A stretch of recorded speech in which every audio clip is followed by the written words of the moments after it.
नमस्ते। चलिए prompt engineering की दुनिया में चलते हैं। ये वो कला है जिससे हम एआई की असली ताकत को अनलॉक करना सीखते हैं। आज हम यही जानेंगे कि एआई से आखिर बात कैसे की जाए ताकि वो ठीक वही करे जो हम चाहते हैं। ये सवाल काफी दिलचस्प है ना?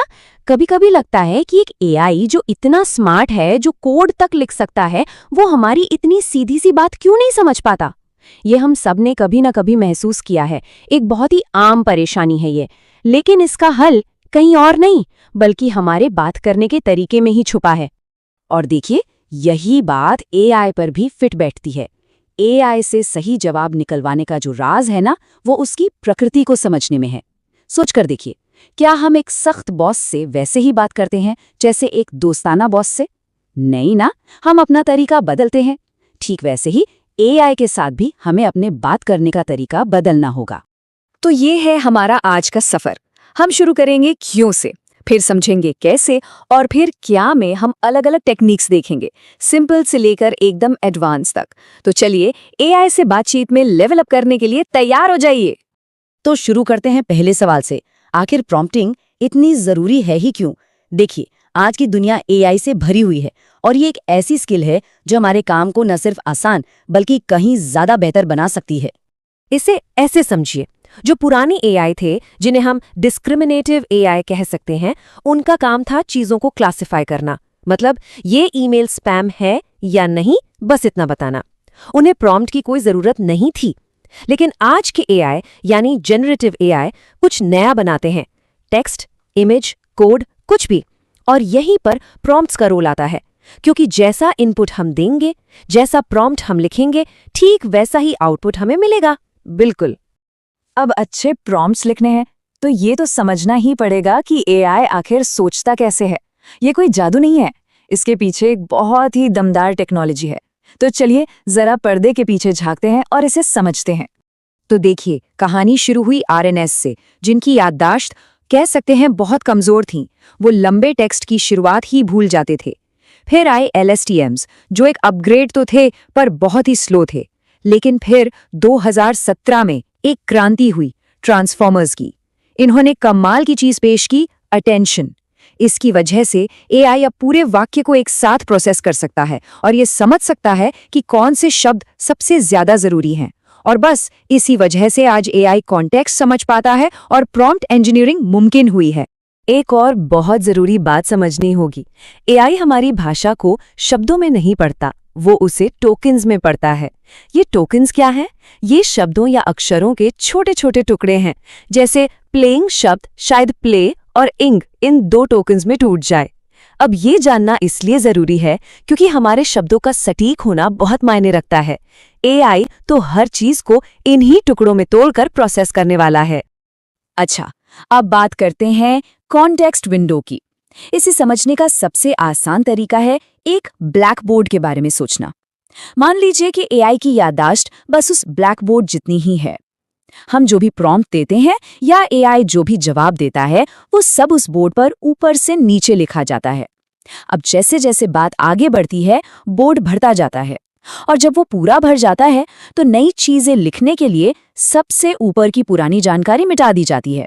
बस यही वजह है कि कभी-कभी लंबी बातचीत में एआई शुरुआत के इंस्ट्रक्शंस भूल जाता है। तो ठीक है, हमने क्यों और कैसे समझ लिया। अब आते हैं असल मुद्दे पर कि प्रॉम्प्ट्स बनाते कैसे हैं। चलिए सबसे पहले सिंपल और स्ट्रक्चर्ड प्रॉम्प्ट्स के बीच के फर्क को समझते हैं और देखते हैं कि ये छोटा सा बदलाव भी नतीजों को कैसे जमीन आसमान का बना देता है। ये देखिए, एक एकदम सीधा साधा प्रॉम्प्ट, कॉफी के बारे में एक ब्लॉग पोस्ट लिखें। अब इसमें दिक्कत क्या है? दिक्कत यह है कि ये बहुत ही वेग है, मतलब इसमें कोई डिटेल ही नहीं है। अब बेचारे एआई को खुद ही अंदाजा लगाना पड़ेगा कि ये पोस्ट कितनी लंबी लिखनी है, किसके लिए लिखनी है, इसका टोन क्या होना चाहिए, और नतीजा क्या होगा?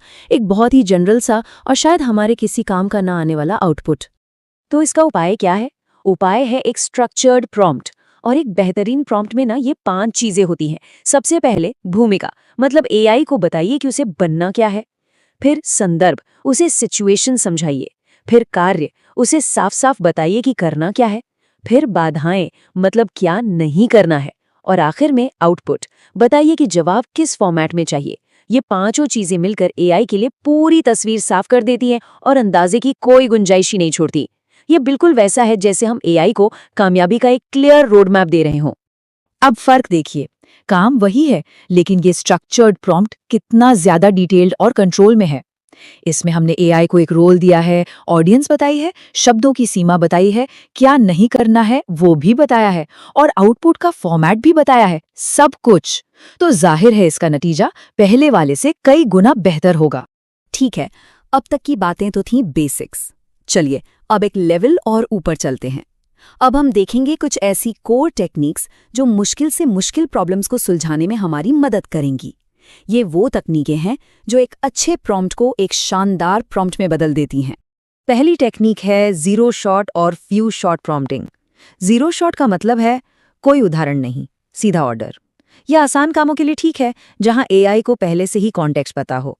लेकिन फ्यू शॉट में हम एआई को 2-3 उदाहरण देकर ये दिखाते हैं कि हमें आउटपुट कैसा चाहिए। ये मुश्किल कामों के लिए या जब कोई खास फॉर्मेट चाहिए हो जैसे जेसन, तब ये कमाल का काम करता है।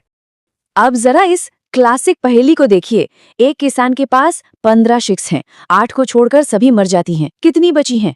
अब एक सीधा साधा एआई क्या करेगा? वो शायद 15 में से 8 घटा देगा और जवाब दे देगा 7। गलत, क्योंकि इस वाक्य में एक ट्रिक है। सही जवाब के लिए एआई को सिर्फ कैलकुलेशन नहीं बल्कि लॉजिक लगाना होगा। और बस यहीं पर एंट्री होती है चेन ऑफ थॉट या सीओटी की। ये एक कमाल की टेक्निक है। इसमें हम एआई को सिर्फ एक कमांड देते हैं, कदम दर कदम सोचो या थिंक स्टेप बाय स्टेप।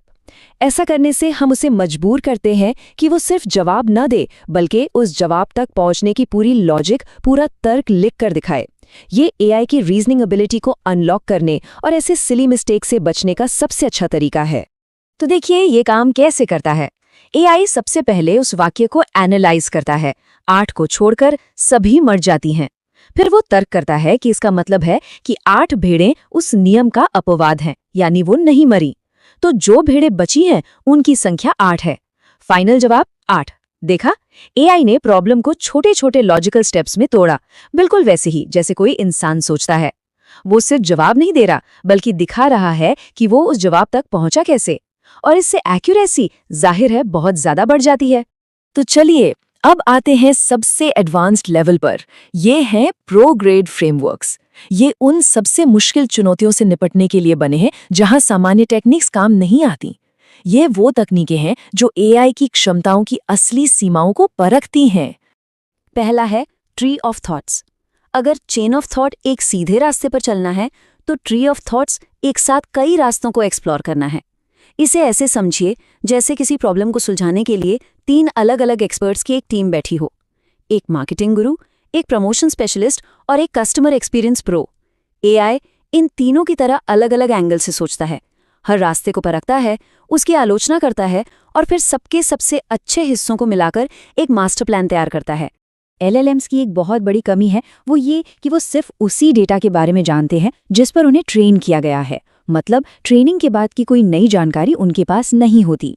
और यहीं पर रिट्रीवर ऑगमेंटेड जनरेशन या RAG इस प्रॉब्लम को सॉल्व करता है। ये फ्रेमवर्क एआई को एक बाहरी अपनी प्राइवेट लाइब्रेरी या डेटाबेस दे देता है। अब ये लाइब्रेरी ताज़ा खबरों की हो सकती है या किसी कंपनी के इंटरनल डॉक्यूमेंट्स की।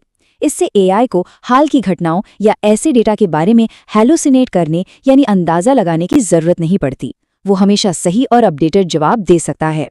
रैग की प्रोसेस असल में बहुत सीधी है। पहला स्टेप, एक सवाल पूछा जाता है। दूसरा स्टेप, सिस्टम अपनी प्राइवेट लाइब्रेरी में जाता है और उस सवाल से जुड़ी सबसे ज़रूरी जानकारी ढूंढ कर निकालता है। और तीसरा स्टेप, एआई उस निकाली हुई जानकारी को कॉन्टेक्स्ट की तरह इस्तेमाल करता है और एक बिल्कुल सटीक और फैक्ट्स पर आधारित जवाब तैयार करता है। तो आइए एक नज़र डालते हैं कि हमने अब तक क्या क्या सीखा।